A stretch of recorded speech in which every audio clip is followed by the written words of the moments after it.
foreign policy? Well, the problem is, George, sometimes you get what you want, you don't want what you get. And this is a great case of that happening. I don't think it's the job of the United States to export our form of government.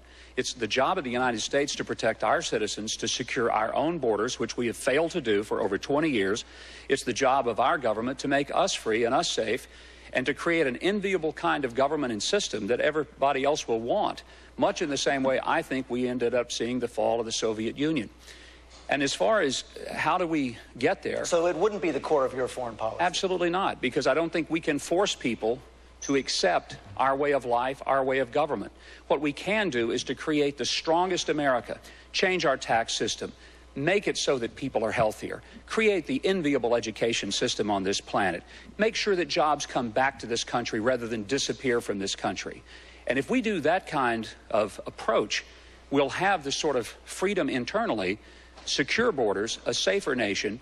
That makes a whole lot more sense to me than spending billions and billions and billions of dollars to try to prop up some government we don't even like when we get it, and people in this country are losing their jobs, losing their health insurance, and their kids are sitting with their heads on their desks sound asleep in school. Congressman Paul?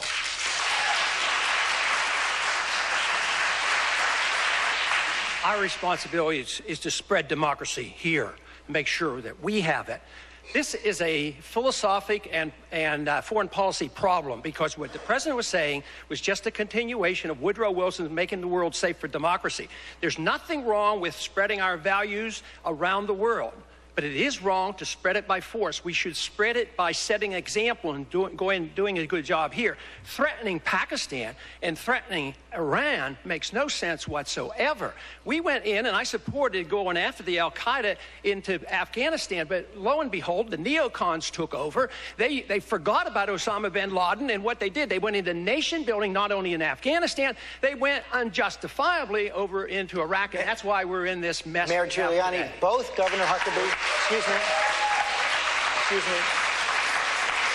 Both Governor Huckabee and Congressman Paul said they would not continue President Bush's policy. Would you? George, I think the way you're defining it is incorrect. Democracy is not necessarily immediately going to elections. Democracy is broader. Well, that was the way President Bush defined it, not me. But go ahead. The way I look at it, democracy also requires a rule of law. It requires stability. It requires people not being afraid they're going to be killed every day when they go out on the street. Democracy is only a theory if you're living in an unstable situation.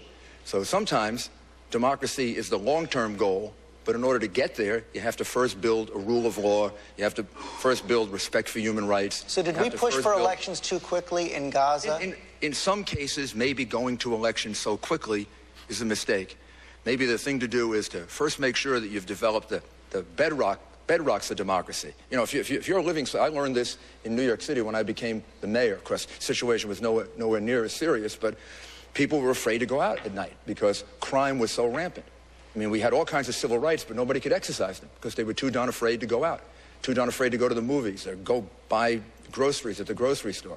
First, you have to have a certain quality of life that allows you to be comfortable that you're going to exist, your children are going to go to school, you're going to be able to have a job, and your rights are going to be respected. So then elections start to mean something in the full picture of what a democracy is about. So, Senator McCain, would you follow what Mayor Giuliani is saying, maybe go a little bit slower on elections, not put the spread of elections quite at the core of your foreign policy? We fail to appreciate that elections do not mean democracy, that it is rule of law. And rule of law, by the way, is beginning to take hold in Iraq. Just as peaceful and more secure, not totally secure neighborhoods in Baghdad and in Anbar and other parts in the Kurdish areas is beginning to take place, which will then allow true democracy to take place. It's naive to say that we will never use nuclear weapons. It's naive to say we're going to attack Pakistan without thinking it through. What if Musharraf were removed from power? What if a radical Islamic government were to take place because we triggered it with an attack? But the fundamental, by the way, you quoted President Bush. President Kennedy also said at his inauguration that we would go anywhere and bear any burden.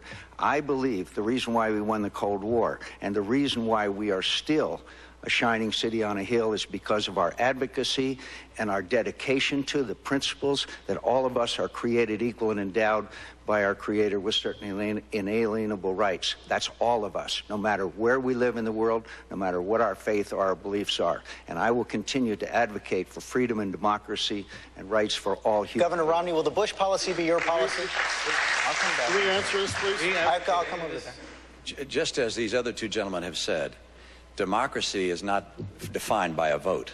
There have to be the underpinnings of democracy: education, health care, people recognizing they live in a place that has a rule of law. And that's why our effort to spread democracy should continue, not to spread votes, but instead to encourage other people in the world to have the benefits that we enjoy and to welcome democracy. As Tony Blair said, ours should be a campaign of values, encouraging other nations to see what we have and want those things for themselves.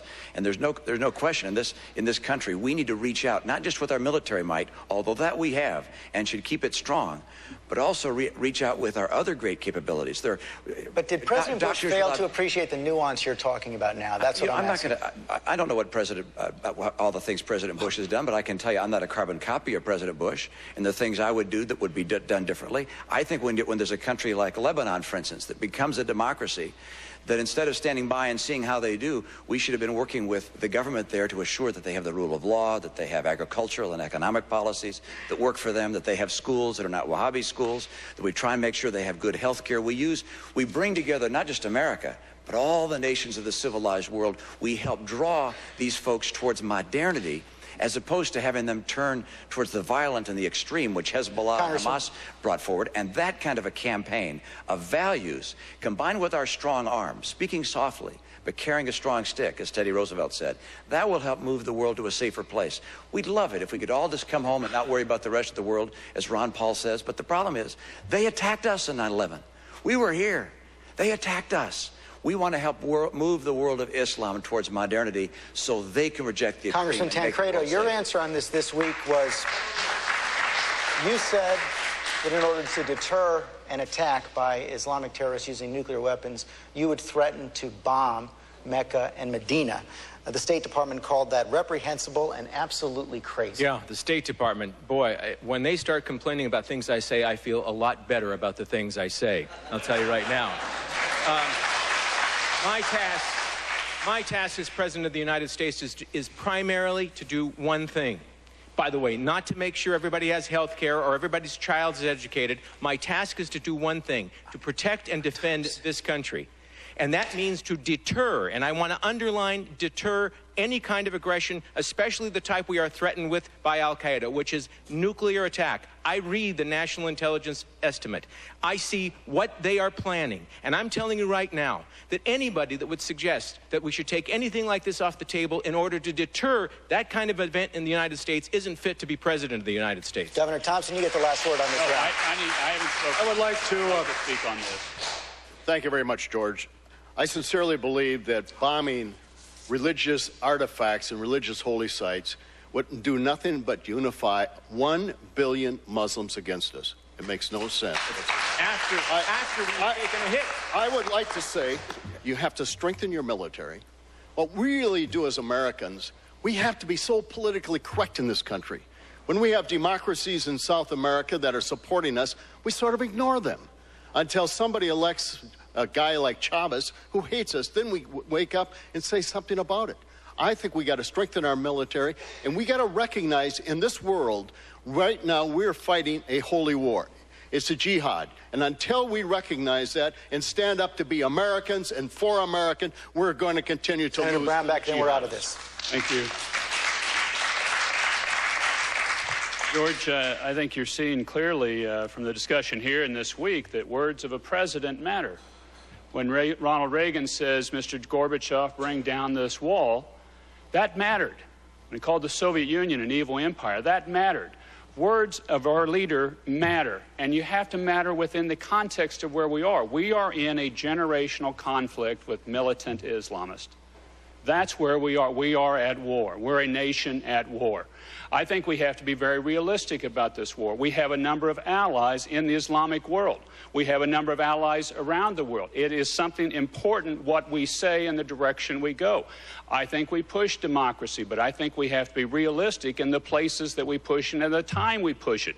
You push democracy in Pakistan or Egypt right now, you're going to get a radicalized government in Pakistan, a radicalized government in Egypt, and you're going to have a nuclear weapon radical government in Pakistan. Okay, that wraps up That's this section. why we have Thank to you be very much. I do realistic want to on move this. on to another issue.